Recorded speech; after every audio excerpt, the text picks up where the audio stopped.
Hi, good evening అండి అందరికీ. ఇది మా గార్డెన్లో ఉన్నటువంటి సరస్వతి మొక్కలండి. వీటి వల్ల చాలా ఉపయోగాలు ఉన్నాయి.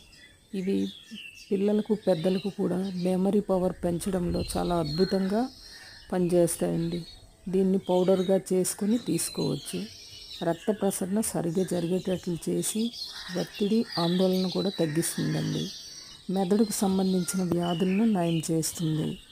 అధిక రక్తపోటును నియంత్రిస్తుంది. మాట రాని పిల్లలకు, విద్యార్థులకు ఈ ఆకులతో చేసిన లేహ్యం తినిపిస్తారు. దీనివల్ల మాటలు రావటం, జ్ఞాపక శక్తి పెరుగుతుందండి. దీన్ని పప్పులో తోటకూరలా వేసి వండుకోవచ్చు.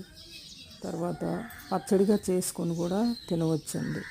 చాలా అద్భుతంగా పనిచేస్తుంది. మీరు కూడా ఒకసారి ట్రై చేయండి friends. Thanks for watching this beautiful video.